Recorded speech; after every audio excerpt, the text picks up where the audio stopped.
Hoje eu gostaria de compartilhar com você uma palavra que está no meu coração e eu estou chamando de o selo da proteção de Deus. O selo da proteção. Mas é preciso que você preste atenção. Não converse, não deixe ninguém desviar a sua atenção, porque talvez eu vou falar para você coisas que você nunca ouviu antes. E olha que eu estou te ensinando já tem 25 anos. Mas o Espírito Santo sempre está nos ensinando coisas novas, quando dizem amém. E hoje eu quero ministrar em Apocalipse. Mas quando a gente ministra em Apocalipse, qual que é a tendência dos irmãos? É sempre ler pensando que se trata de algo para o futuro. E normalmente não aplicam para si mesmos, na sua própria vida. Mas isso não é apropriado. É verdade que o livro de Apocalipse tem uma dimensão profética muito grande, isso é claro.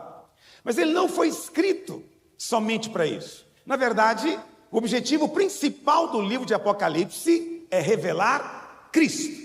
Revelar Cristo. Em Apocalipse 1, verso 1, olha o que diz. Primeira frase, primeira expressão do livro, Apocalipse 1, verso 1, diz: revelação de Jesus Cristo, que Deus deu para João, né? Para mostrar aos seus servos. Então, primeira coisa, Apocalipse é uma revelação de Jesus Cristo. João viu Jesus glorificado e caiu aos seus pés. Amém? Ele viu o Senhor glorificado. E aí, vamos lá para o capítulo 4, verso 1. Perdão, capítulo 5, verso 1. A Bíblia fala que João, no capítulo 1, ele vê Cristo glorificado. E aí você conhece a sequência da história. Vem as 7 cartas, no capítulos 2 e 3. No capítulo 4, João tem a visão do trono de Deus. Mas no capítulo 5, algo extraordinário acontece. João olha e ele vê o trono. E alguém sentado no trono que ele não ousa descrever, porque é Deus e é indescritível. Deus sentado no seu trono. E João então diz: vi na mão direita daquele que estava sentado no trono um livro escrito por dentro e por fora, de todo selado com 7 selos. Diga, selado. Guarda essa palavra. Este livro estava selado. Que então João, ele olha, ele então vê esse livro que está selado na mão de Deus. O que significa o selo? Preste atenção nisso. Selo significa propriedade ou proteção, ou as duas coisas. Propriedade ou proteção. O selo é uma marca, né? Já expliquei para você aqui, que indica quem é o dono. Aquele livro na mão de Deus, portanto, estava selado, indicando então que ele tinha uma propriedade. Mas também pode significar proteção. Eu vou ver com você isso, eu já vejo junto hoje. Verso 2. Vi também um anjo forte que proclamava em grande voz: quem é digno de abrir o livro e de lhe desatar os selos? Esses selos aqui têm que ser desatados. Ora, nem no céu, nem sobre a terra, nem debaixo da terra, ninguém podia abrir o livro, nem mesmo olhar para ele. E eu chorava muito, porque ninguém foi achado digno de abrir o livro, nem mesmo de olhar para ele. Presta atenção, independente do que você imagina que significa esse livro, uma coisa é certa: ele está selado é uma má notícia. O fato dele estar lacrado com o selo é uma má notícia. E João chorava muito, por quê? Porque não tinha ninguém que podia desatar. Ninguém podia resolver. Parece que era um problema. Vamos continuar lendo. Todavia, um dos anciãos me disse: não chores. Não chora, João. Então, para você entender quem são esses anciãos aqui, eles estão lá no capítulo 4. São 24. São criaturas celestiais, são anjos, né, de altíssima posição, porque estão diante do trono de Deus, também sentados em tronos. E um deles, então, chega para João e diz: não chore, o leão da tribo de Judá, a raiz de Davi, venceu, e ele vai abrir o livro e desatar os seus 7 selos. Então, João olha E ele vê no meio do trono dos 4 seres viventes, entre os anciãos, de pé. O que ele vê? Um cordeiro. Então o ancião diz para ele: olha, o leão venceu, a raiz da tribo de Judá venceu. Mas quando João olha, ele não vê o leão, ele vê o cordeiro. Ele vê o cordeiro. Por que o cordeiro? Porque o cordeiro aponta para a obra de redenção de Cristo. Por que ele vê um cordeiro? E não é só um cordeiro, ele vê um cordeiro e ele diz: esse cordeiro tinha 7 chifres e 7 olhos. Mas a Bíblia mesmo explica o que são os 7 olhos. São os 7 Espíritos de Deus enviados por toda a terra. Então preste atenção, a Bíblia fala que João olha e ele vê o cordeiro. Para conosco ele é o cordeiro, para com o diabo ele é o leão. Como leão ele veio para destronar, vencer, destruir toda a obra maligna, mas como cordeiro ele veio nos redimir, nos comprar de volta para Deus. Agora, Jesus não é um cordeiro literalmente, entende o que eu estou dizendo? Apocalipse é um livro de símbolos. Então João vê o cordeiro, e tampouco Jesus é um cordeiro com 7 olhos e 7 chifres. Por que João vê dessa maneira? Porque essa é a maneira como o Espírito de Deus nos transmite uma mensagem com poucas palavras, sem ter que dar grandes explicações. Então, eu já li a Bíblia, eu conheço a palavra de Deus, eu sei que os números têm significado. O número 7 significa algo completo, perfeito. O fato do cordeiro ter 7 chifres significa que é algo perfeito. E o que significa o chifre na palavra de Deus? Na palavra de Deus, chifre simboliza poder. E você vê isso em qualquer animal que tem chifre. Ele vai usar o seu chifre como expressão da sua força. O altar do holocausto tinha 4 chifres, indicando o seu poder para perdoar o pecado. Presta atenção, aquele cordeiro tem 7 chifres. Por quê? Porque todo o poder e toda a autoridade nos céus e na terra foi dado ao Senhor Jesus, o Cordeiro de Deus. Não, diga amém. Tem certas horas que você tem que dizer amém, porque até os anjos no céu nessa hora beijam o chão e dizem amém. Por quê? Porque essa é a coisa mais importante. Então 7 é completo, chifre é poder, ele tem o poder e a autoridade completa, tem 7 olhos. Por quê? Porque a visão que ele tem é perfeita, não tem nada que se oculta diante dos seus olhos, ele vê o íntimo, o escondido, ele tem a revelação total de todas as coisas, por isso é o Espírito também que está sobre ele. Esse é o Cordeiro de Deus, aleluia. Vamos continuar lendo, olha o que a palavra de Deus diz. Todavia, verso 5, eu já li, né?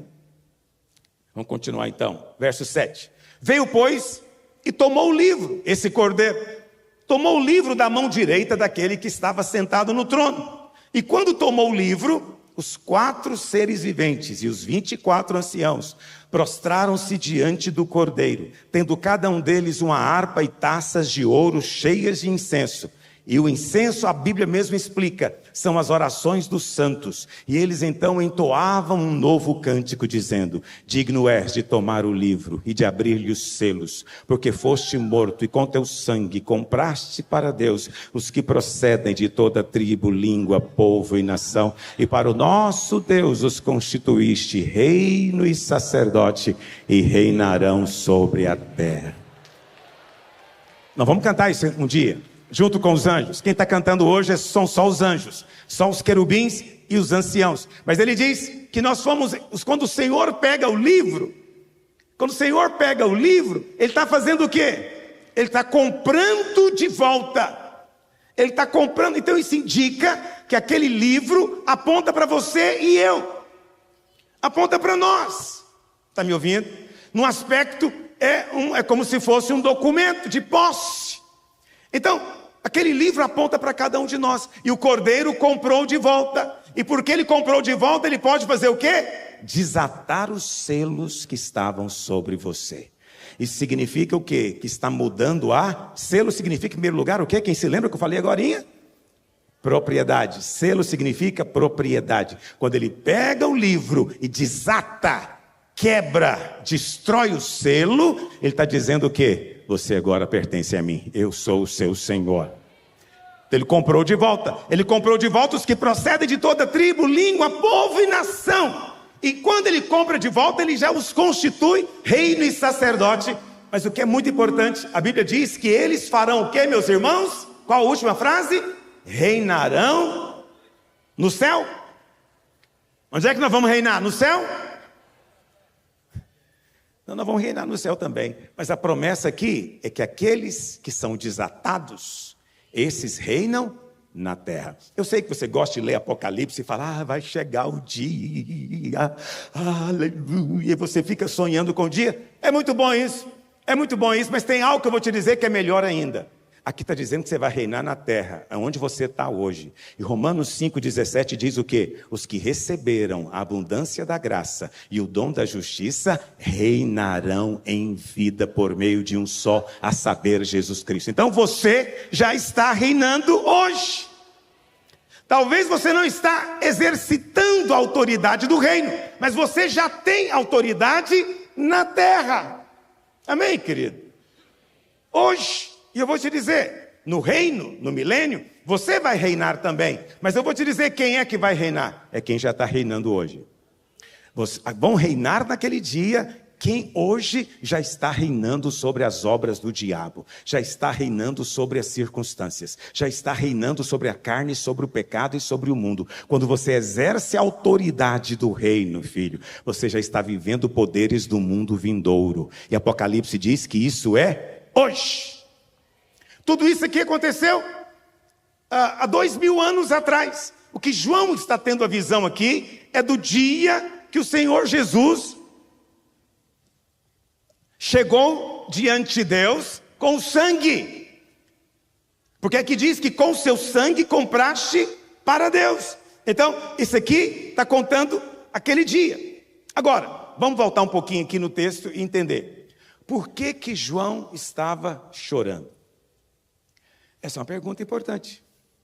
Pastor, ele estava chorando para o Senhor pegar o livro e tomar de volta, comprar de volta. Não tinha ninguém que podia comprar. Bom, essa é uma explicação. Mas tem uma questão que eu quero responder para você hoje.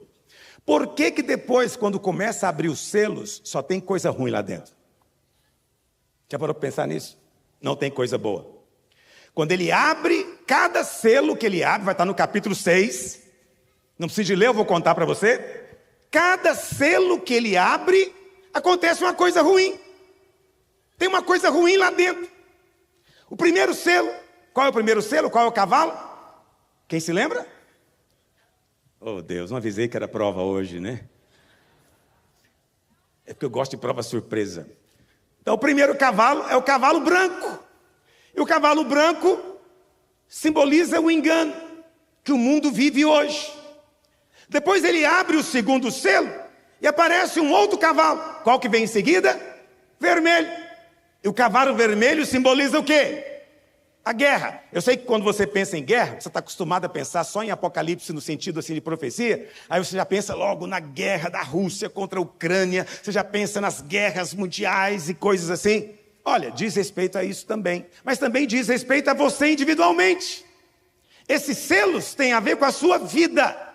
Olha para cá, aquele livro na mão de Deus é a história que Deus tinha para você. Deus tinha uma história que Ele escreveu a seu respeito. Uma história boa, de uma vida feliz, com um final feliz. Deus só tem planos bons a respeito das pessoas. Mas houve um dia lá no Éden que o homem caiu. E quando o homem cai no pecado, o que acontece? Ele se vende como escravo para o diabo. E quando o homem se vende como escravo, o livro da vida de cada um é selado com 7 selos. Toda criança, todo homem que nasce nesse planeta, ele nasce selado. Ele nasce marcado. E quais são as marcas que estão sobre ele? Primeiro, é a marca do engano. Segundo, é a marca da guerra, a marca do conflito. Por isso nas famílias tem briga. Por isso o tempo inteiro as pessoas brigam. Não importa onde estão, vai ter conflito, vai ter guerra. Existe guerra no trabalho, guerra na escola, tem guerra no trânsito, tem guerra em todo lugar. Você mora num lugar tão cheio de guerra que se você buzinar atrás de alguém, você pode ganhar um tiro. Vê se não é um povo selado. Tem um selo que prende eles. Terceiro selo. Qual que é o terceiro selo? Cavalo preto. Que simboliza o quê? Fome, carestia, miséria, inflação, desemprego, falta de capacidade de se manter. Qual que é o grande medo das pessoas? É esse. E qual que é a realidade de uma grande parte? É essa, porque é um selo. Qual que é o quarto selo? É o amarelo esverdeado, que simboliza, representa o quê? A Bíblia mesmo explica: pandemia, vírus, bactérias mortais, que contagiam e matam as pessoas. Nada disso estava escrito no livro que Deus escreveu a seu respeito. Deus não tinha planos para você brigar, sofrer. Deus não tinha planos para você ser enganado pelas mentiras. Deus não tinha planos para você viver na carestia sem condição de vida e nem viver enfermo. Não dá para ter vida abundante selado com essas 4 coisas. Quantos estão compreendendo o que eu estou dizendo? Todo homem nasce selado. Aquele livro era a sua vida. Mas teve um cordeiro. Por isso João chorava. Ele dizia: não há esperança. Vão viver desse jeito.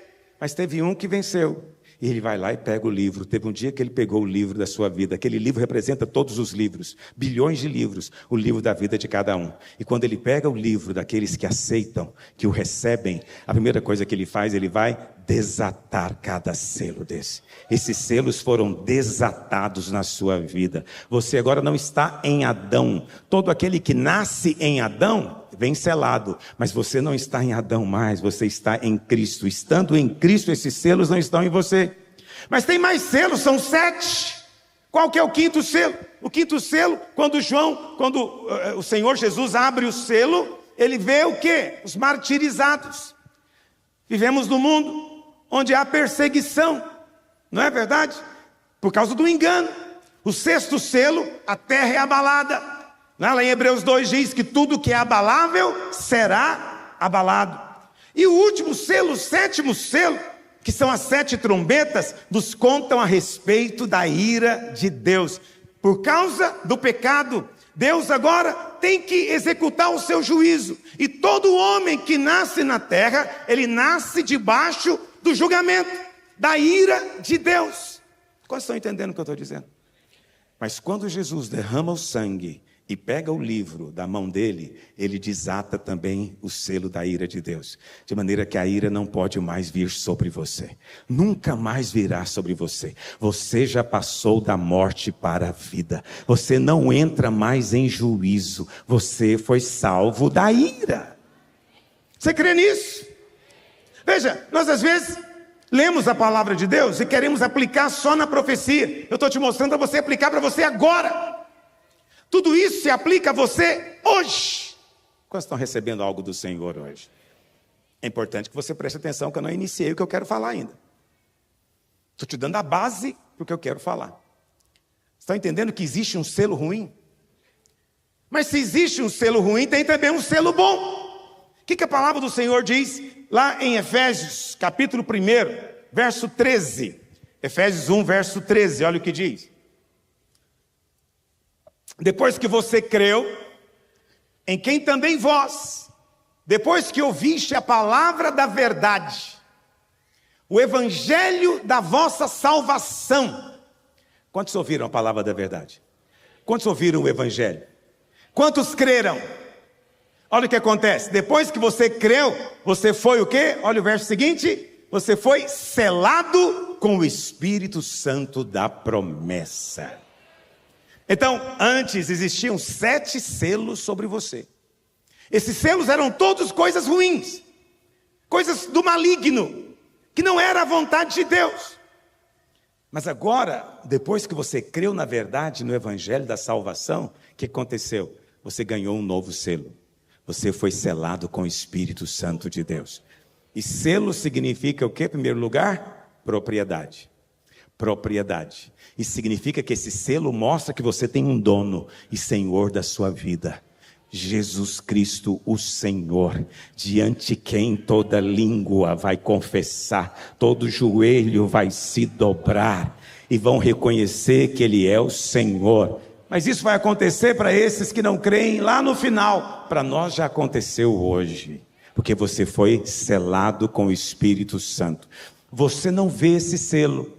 Você sente, mas não vê. É como o vento, você sente, mas você não vê. O vento está soprando, você sabe disso, mas você não vê. Há um selo sobre você, você não vê, mas você sabe que é verdade. O maligno sabe que é verdade. Qual que é o alvo do diabo? Te manter na ignorância.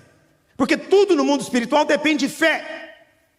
E se o maligno consegue te convencer que você não tem selo coisa nenhuma, que você pecou, e porque você pecou agora, você está à mercê dos demônios. Presta atenção, o Espírito não vai embora quando você erra. Pelo contrário, ele te mostra o sangue. Está me ouvindo? Você é permanentemente purificado pelo sangue. O selo não é removido de você mais. Não pode ser tirado de você mais. Você foi eternamente guardado e selado.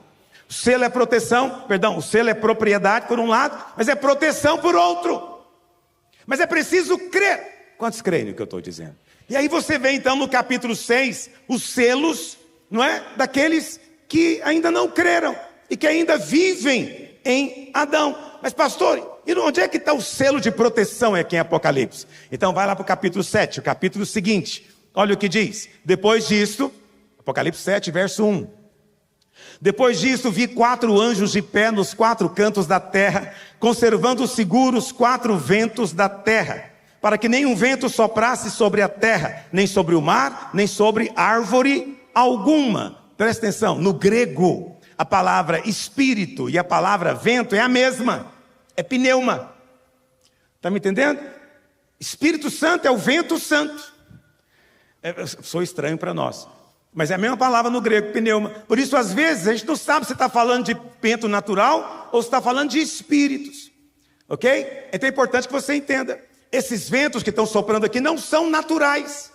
Primeiro porque a terra não tem 4 cantos. Isso também é espiritual. O número 4 na Bíblia significa a criação. Entendeu? A obra criada, por isso tem o número 4 aqui. A terra não é quadrada nem retangular. Se alguém pode estar pensando isso. É uma figura de linguagem, quantos compreendem o que eu estou dizendo. E então, olha o que diz. Vi outro anjo subir da banda do sol nascente, e que tinha o selo, ele tinha o quê, meus irmãos? Selo do Deus vivo.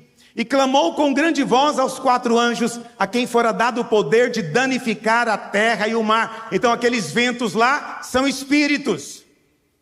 Eles ganharam esse poder. E o texto diz, não danifiqueis nem, vamos avançar, nem o mar, nem as árvores, até que hajamos, que versão que é essa que os irmãos estão colocando aí? Até que tenhamos selado, é a palavra que está na Bíblia. Até que tenhamos selado, aqui está assinalado, mas na verdade, até que tenhamos selado os servos do nosso Deus, aonde? Aonde, meus irmãos? Na fronte. Na testa. Você não vê, mas tem um selo na sua testa. Você não vê, porque hoje é espiritual. Entendeu? Existem espíritos que estão atuando na terra hoje. São como aqueles cavaleiros que saíram, eram 4. Eles são os 4 ventos que estão hoje soprando na terra. E eles trazem aquelas calamidades todas. Está me ouvindo? Eles estão agindo na terra hoje ainda? Sim ou não, irmãos? Sim, eles estão agindo aqui.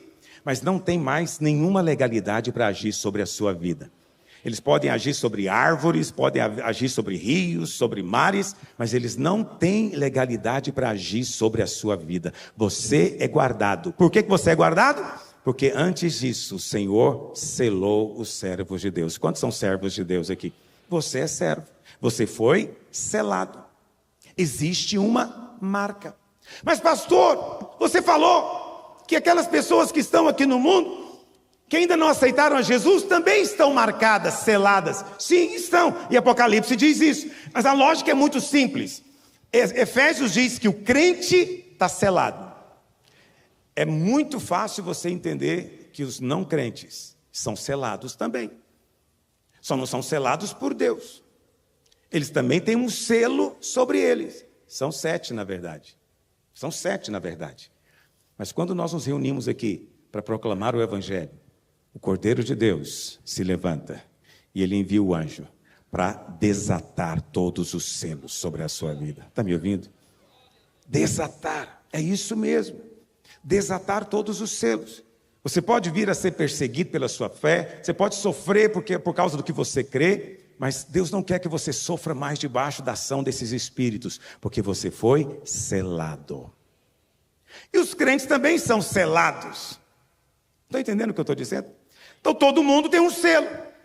Só que o selo que você tem é um selo de proteção. Você tem um selo de proteção. Pastor, que selo é esse? Vamos ler. Vamos continuar lendo Apocalipse? Vamos ler lá em Apocalipse 13, verso 16. Vamos ler primeiro o selo que está sobre o mundo. Olha o que diz. Nos últimos dias, essa profecia vai se cumprir literalmente.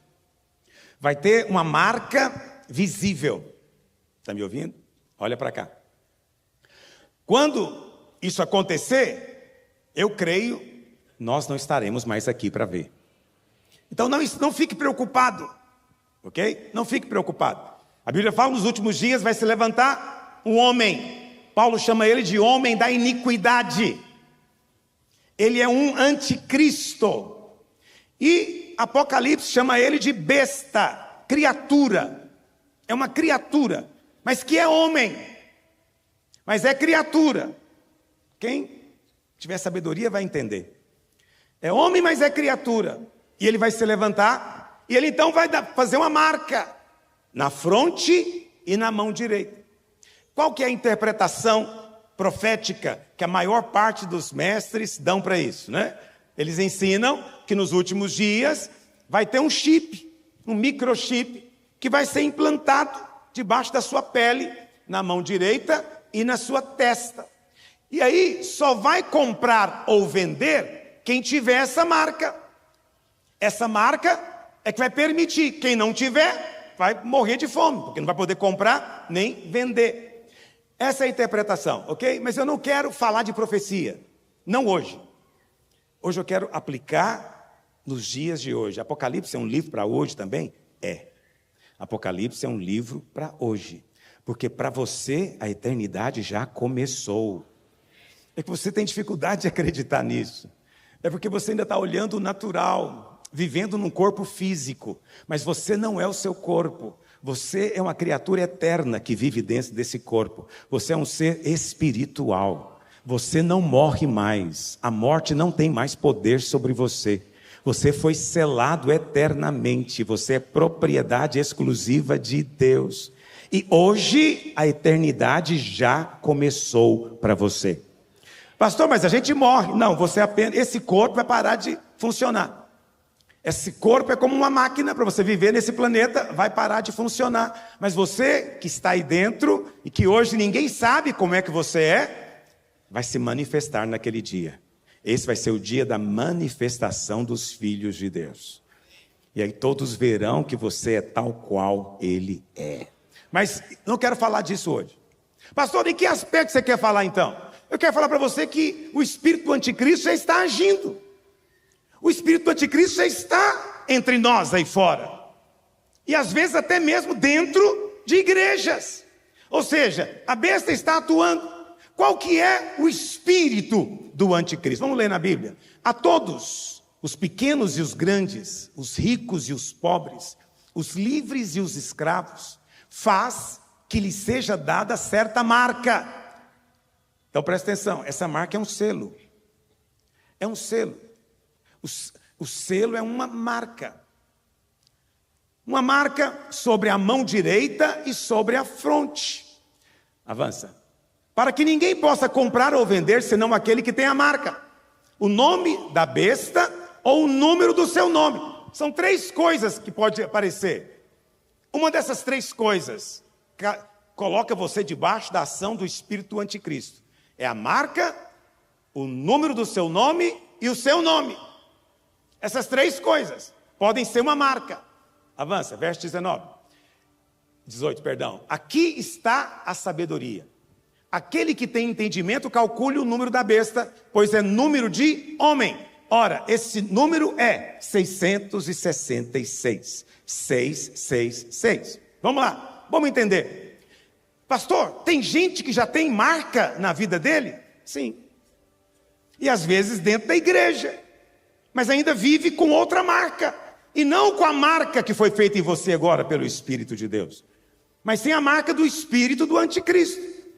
Essa marca tem características. Vamos entender cada uma delas. Primeiro, essa marca é um número, e a Bíblia diz que é 6, 6, 6. 3 vezes o número 6. O que o número 6 simboliza na Bíblia? Na Bíblia, 6 é o número do homem. 6 é o número do homem criado. Está me ouvindo? Tudo que é do homem criado na Bíblia é número 6. Por que é 6, 6, 6? Porque é algo completamente humano, natural, da carne, daqui. Por isso que é 6, 6, 6. Ah, pastor, mas aqui está dizendo que tem uma marca, e essa marca, ela é na fronte ou na mão direita. O que simboliza a fronte? Vai guardando isso, que eu vou concluir com esse tópico. A fronte nos fala de quê? É bem intuitivo. Mente, mentalidade, intelecto. Está me ouvindo? A marca, hoje, ela já existe, e é na mente das pessoas. É uma mentalidade humana, natural, que não vê a ação de Deus. Temos que ter muito cuidado quando a nossa mentalidade é meramente natural. Jesus disse claramente lá em João 15, verso 3, sem mim nada podeis fazer. Quantos creem que é verdade? Quantos creem que o Senhor Jesus só fala a verdade? Ele disse, sem mim nada podeis fazer.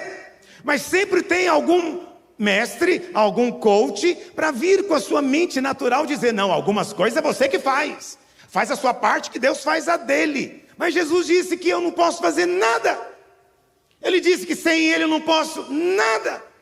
Mas aí, se eu ensino isso aqui, vão dizer o quê? Não cai na onda desse pastor, ele está ensinando você a ser passivo. Vai lá, fica na sua casa, trancado no seu quarto, para você ver se vai aparecer dinheiro na sua conta. Vai lá, fica o dia inteiro orando, para você ver se vai aparecer um trabalho. E eles então zombam, dizendo que esperar em Deus, confiar em Deus e na força de Deus, é um tipo de passividade, o que é um engano do diabo. Não é passividade. É apenas reconhecer que não é pela minha força. Eu continuo caminhando, eu saio da minha casa, eu abro a porta e continuo caminhando. Mas enquanto eu estou caminhando, o Espírito de Deus fala no meu ouvido, este é o caminho, vira aqui. Esse não é o caminho, volta lá, aquele é o caminho. E o Espírito vai me conduzindo, e quando eu sou conduzido por Ele, o resultado é sempre suprimento, saúde, proteção, prosperidade do céu. Não, Jesus não disse você ficar parado. Na verdade, essa semana alguém me perguntou algo sobre isso. Ele dizia, pastor, não consigo entender de maneira prática como é que é esse negócio, eu não posso fazer nada, então eu fico parado. Mas se eu ficar parado, como é que eu vou resolver as coisas? Não, a Bíblia não fala para você ficar parado. Na verdade, você só pode conduzir um motorista em movimento. Motorista parado, não tem como você falar para ele, segue, passa adiante, vira à direita. Não é verdade? Não tem jeito. É preciso começar a andar. Quando você começa a andar, dizendo, Senhor, confio em Ti, agora mesmo Ele vai te dizer para onde é que você tem que ir. Vira à direita. Faz igual, essa semana eu fui visitar um irmão, que mora num condomínio fechado. E aí, ele mandou eu ir, me deu um negócio de visitante. Eu falei para ele, escuta, mas eu não sei onde é. Onde é que é a casa? Ele falou, muito simples. Primeira direita, primeira esquerda e vai toda a vida. Eu olhei para ele e falei, olha que a minha vida é longa. É tão poético isso, não é verdade? Só nós somos tão poéticos assim. Eu sei que as pessoas falam mal disso, né? Elas dizem, lá em Goiás eles têm esse negócio, vai reto toda a vida. Eu falei, mas isso é o Evangelho. O Evangelho é isso, vai reto toda a vida. Toda a vida, não entorta, não desvia, não sai do rumo, vai reto, toda a vida, toda a vida. Poesia, minha empregada também é poetisa. Esses dias de manhã, cheguei lá, ela falou, pastor, você sabe que a luz dormiu acesa? Eu falei, que lindo, a luz dormiu acesa. Eu sou luz, mas eu tenho que apagar para dormir. Mas lá em casa, luzes dormem acesas. Ela ficou me olhando, não entendeu nada que eu falei, mas eu falei, fique tranquila, você é poetisa, você fala coisas da poesia.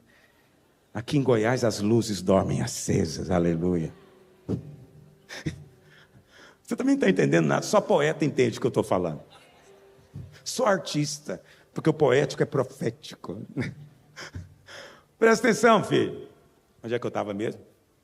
Sem mim nada podeis fazer. mentalidade. Se sua mentalidade é do anticristo, você pensa que você pode. Porque é 666, filho. É o homem. É o homem. A besta nada mais é do que a sua carne, amigo. A besta vai ser o dia em que a carne vai tomar o controle completamente. Cada vez que você deixa a sua carne tomar, e você pensa que carne é sinônimo de pecado. Não é. Não é. Carne é você andar segundo o seu próprio entendimento, ignorando o poder de Deus, que é o Espírito que capacita. E Jesus disse, sem mim nada podeis fazer. Muda a mentalidade. Mas a marca também é na mão direita. O que é a mão direita? É o seu braço. A maior parte das pessoas são destras. Portanto, o seu trabalho depende da mão direita. Seu trabalho procede da sua mão direita. Está me entendendo? O espírito anticristo, portanto, é mentalidade natural e força natural do que você pode fazer. Quando você anda pelo espírito do anticristo, não é o Espírito Santo, você está cedendo lugar para uma outra marca. Está me ouvindo? Anda de acordo com a nova marca que você recebeu. Quantos estão acompanhando o que eu estou dizendo? Pastor, qual que é a nova marca? Aleluia, cheguei no ponto que eu queria. Você sabe, a Bíblia ela é dividida em capítulos e versículos, mas ela não foi escrita assim. Quem fez isso foi um monge católico, na Idade Média, que de fato é genial. Poucas coisas são tão geniais quanto isso. Ele teve a ideia de dividir os textos da Bíblia em capítulos e versículos para facilitar a localização. Para facilmente a pessoa se lembrar onde é que está o texto. É genial isso, é ou não é? Mas no original não existe capítulo e versículo. Portanto, o último versículo do capítulo 13, no original, ele é seguido pelo primeiro versículo do capítulo 14. E como é que diz o primeiro versículo do capítulo 14, que é o versículo seguinte? Tem um outro pessoal que está marcado também. Projeta, por favor. Olhei e eis o Cordeiro em pé sobre o monte Sião. Onde é que ele está em pé, irmão? Isso é muito importante, porque ele não está no monte Sinai. Eu preguei esses tempos para você a diferença de monte Sião para monte Sinai. O monte Sião é a graça, o monte Sinai é a lei. Onde é que o Cordeiro está de pé, meu filho? No monte Sião. Portanto, nós também andamos de acordo com o monte Sião. Mas com ele estão 144 mil. Pastor, 144 mil, esse número é simbólico? É simbólico. 144 mil é 12 vezes 12, que dá 144. Está entendendo o que eu estou dizendo? 12 vezes 12, o que é o número 12 na Bíblia? É governo de Deus. É o governo eterno de Deus. Em Apocalipse tem muito número 12 em todo lugar. Mas principalmente relacionado com a Nova Jerusalém, porque ela é eterna, é o governo eterno. 12 vezes 12 é um número que ninguém pode contar. É um número grande demais. E esse número está com o Cordeiro, também no Monte Sião. E o que se diz a respeito dele? Eles têm na fronte, aonde, meus irmãos? Escrito. Escrito o quê? O seu nome e o nome do seu pai. Tem alguns que tem uma marca na fronte, mas é a marca do espírito anticristo. Mas aqui você tem outros que estão no Monte Sião que também tem uma marca. Já falei para você que essa marca é um selo, é o selo do Espírito Santo na sua vida. Mas eu falei para você também que a fronte simboliza o quê, meus irmãos? Mentalidade. Você vê que esses que estão no Monte Sião não têm marca na mão. Por que eles não têm marca na mão? Porque eles não estão lá para fazer. Eles não confiam na força do braço. A marca é só na fronte, porque tudo depende de mentalidade. Está me ouvindo? E a marca na fronte ela é bem específica. Está escrito o quê? O nome do Pai. O nome do Pai. Sabe qual é a marca que protege você hoje? É a mentalidade de filho. Existe uma marca que tem que ser colocada na sua mente. Eu tenho um pai que cuida de mim. E o nome dele está aqui escrito na minha testa. O que é o nome dele? É o nome de família. Está me entendendo? Todo mundo que vê certos nomes fica pensando que você não é de tal família. Você hoje é da família de Deus, porque você é filho do Deus Altíssimo. A marca do nome dele foi colocada em você. Mas de maneira prática, como é que hoje nós desfrutamos disso? É porque você pensa, não, pastor, vai ser só naquele dia, quando eu estiver lá no Monte Sião celestial, em pé, junto com o Cordeiro. Não, já começou agora. Você já é marcado agora. A marca que você recebe é com o nome de Deus. Pastor, qual o nome de Deus? É Jeová? É El Shaddai? É Elohim? Qual que é o nome de Deus? Esses nomes todos estão no Velho Testamento. Eles são de Deus e são uma bênção. Nenhum deles passou, mas Jesus disse que veio para revelar o nome. Muita gente diz, não é nome, pai não é nome, pai é tratamento. Pai não é nome, é um título. Pode ser para você, mas não com relação a Deus. Com relação a Deus, Ele é realmente pai. Por isso Jesus disse para não chamar ninguém na terra de pai. Ele disse isso. Na terra não chame ninguém de pai, porque só existe um que é realmente pai, e esse é Deus. Então o nome que Jesus veio para revelar é o nome Pai. Em nenhum momento nos evangelhos Jesus fala com Deus usando Jeová ou El Shaddai. Entendeu? Quando ele fala para os discípulos, não ande ansioso por nada, porque o vosso Pai sabe do que necessitais. Ele não diz, porque Jeová, o Senhor dos exércitos, sabe o que você precisa. Ele não falou. Quando você orar, diga Pai Nosso. Ele não diz, oh El Shaddai, Adonai. Não. Ele sempre falou Pai, porque disso depende tudo na sua vida hoje. Se você tem mentalidade de órfão, você não consegue avançar nas coisas de Deus. É preciso ter uma mentalidade de filho. Este é o selo que protege você contra a ação de espíritos que estão andando na terra hoje. Há uma marca sobre a sua vida, mas é preciso o quê? Quantos creem no que eu estou dizendo? Lá em Efésios, em Romanos capítulo 8, verso 15, Paulo diz assim, Romanos 8, 15, você deve saber de cor, porque não recebestes o espírito de escravidão, para viverdes outra vez atemorizados. Por que outra vez? Porque já aconteceu no passado. Outra vez significa que era assim antes. Antes você tinha medo de Deus. Os ímpios têm medo de Deus, não querem falar de Deus, não querem colocar Deus nas suas vidas, porque eles têm medo. Então Paulo diz, você não recebeu o espírito de escravidão para viver com medo, mas você recebeu o espírito de adoção. A palavra adoção, que não é a melhor tradução, no original é filiação. Você recebeu o espírito de filho, baseado no qual você clama, Abba. É a maneira carinhosa como as crianças chamam seus pais em Israel, Abba. Quando você diz Abba, o espírito de filiação está manifestando na sua vida. Você foi selado com esse espírito. Quando você é selado com ele, você é guardado pelo poder de Deus. É Jesus quem diz isso. Vamos ler? Lá em João, no Evangelho de João, no capítulo 17, olha o verso 11. Olha o que diz. João 17, 11. Já não estou no mundo. Isso é o Senhor Jesus dizendo. Mas eles continuam no mundo, ao passo que eu vou para junto de ti. Olha a oração do Senhor. Pai Santo, guarda-os em que, meu querido? No teu nome. Você recebeu uma marca, e essa marca é o nome do Senhor e o nome do Pai. A marca que está em você é a marca do nome do Pai. É Pai, esse nome é Pai. E aqui está dizendo, Jesus disse, você é guardado neste nome, o nome que me deste, para revelar a nós, para que eles sejam um, assim como nós. Verso 12, olha o que diz. Quando eu estava com eles, o que o Senhor fazia? Guardava-os no nome. O Senhor guardou os discípulos no nome e depois orou ao Pai para sermos guardados no nome. Apocalipse diz que você ganhou uma marca na sua fronte do nome. Aqueles que estão no mundo já têm a marca do espírito do anticristo, que já está agindo neste mundo, diz João. Mas nós já recebemos a marca eterna daqueles que estarão em Sião. É a marca do nome do Pai. Lembra que você é filho, está me ouvindo? Você é filho, não viva atemorizado, não viva com medo das circunstâncias. Quando as situações ficarem difíceis, apenas lembra, eu sou filho e eu sou amado, Ele cuida de mim. Quantos estão cansados? Quero ler só mais um versículo com você e já vou encerrar.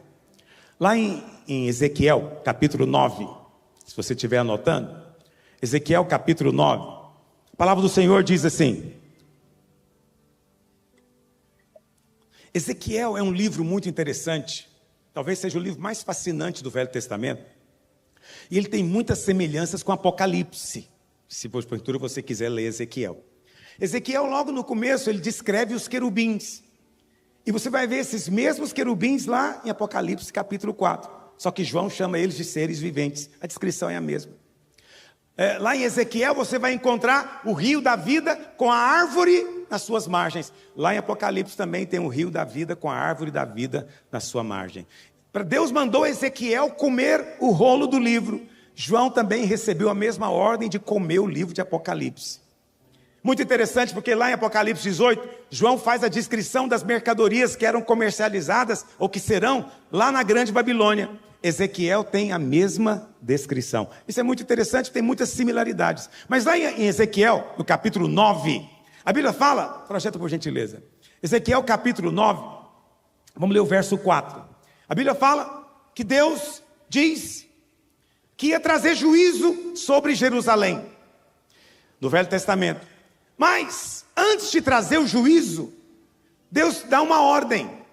Deus diz para um homem que estava vestido de linho. Vamos começar do verso primeiro?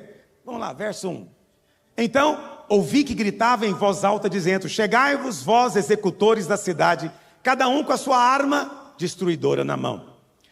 Eis que vinham 6 homens a caminho da porta superior que olha para o norte, cada um com a sua arma esmagadora na mão, e entre eles um certo homem vestido de linho. Na Bíblia, o linho é a justiça de Deus. Tinha um vestido de linho. Vou te falar agora mesmo quem é esse vestido de linho.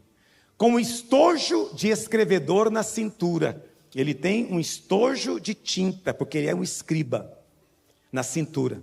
Ele tem um tinteiro. E entraram e se puseram junto ao altar de bronze. Avança.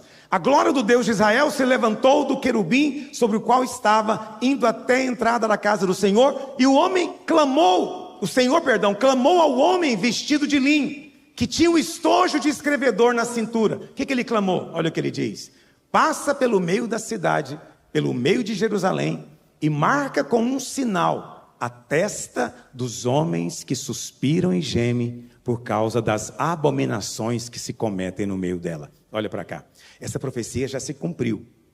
Ela se cumpriu no ano 70. No ano 70, os romanos cercaram Jerusalém. Não sei se você sabe, o cerco durou 3 anos e meio. É um número muito comum em Apocalipse. Durante 3 anos e meio eles cercaram a cidade. Nada entrava, mas eles deixavam sair. O historiador Flávio Joséfo diz que a cidade foi destruída no ano 70, mas nenhum cristão morreu.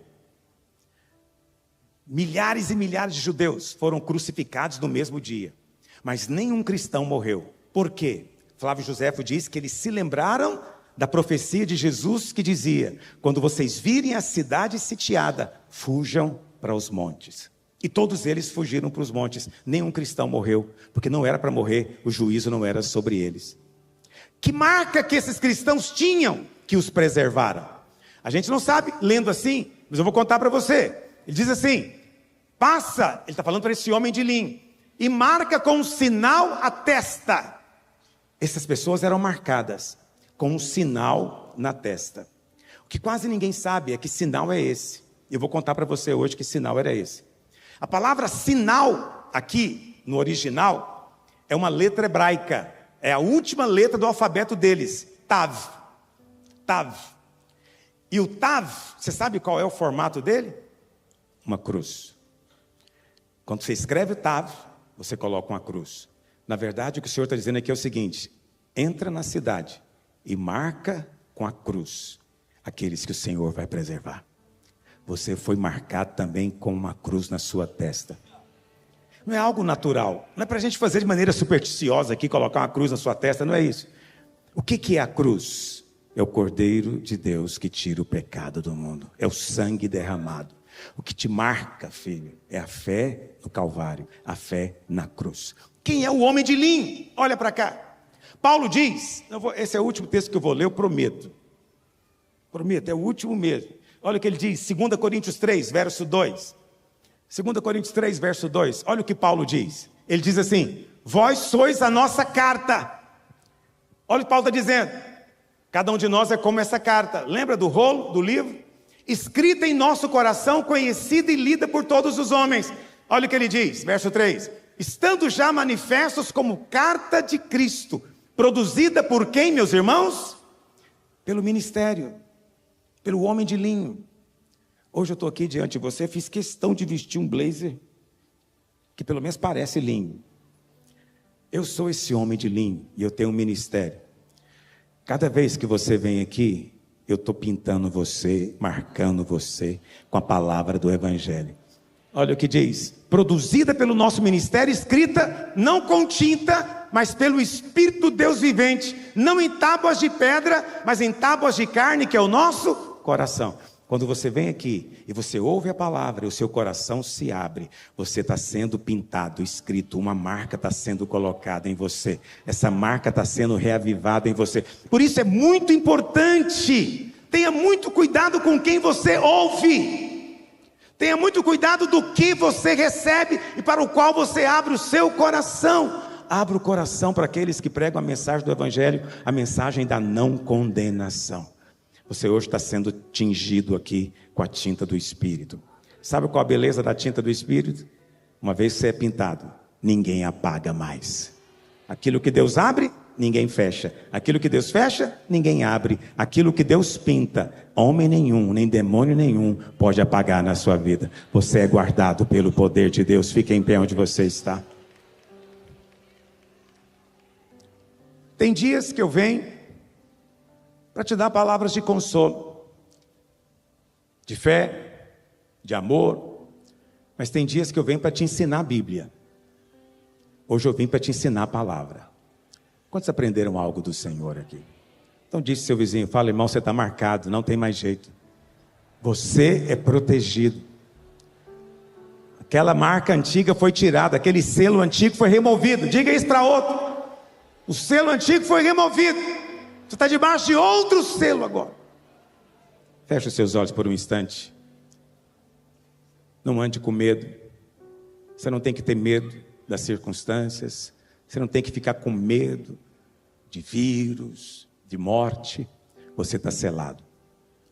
Esses espíritos não podem mais tocar sobre você. Creia nisso. A marca que o homem de linho colocou. Porque o homem de linho, antes de tudo, é Cristo. É a cruz, e está escrito no seu coração, mas está na sua testa você lembrar que é uma questão de mentalidade. Você é filho, você é filho, a cruz prova que você é filho. De olhos fechados, deixa eu orar por você, mas antes disso, ore você está com seu cônjuge, ore com ele. Você é guardado, sua casa é guardada, você é guardado no nome do Senhor, você é protegido pelo poder de Deus. Eu creio nisso.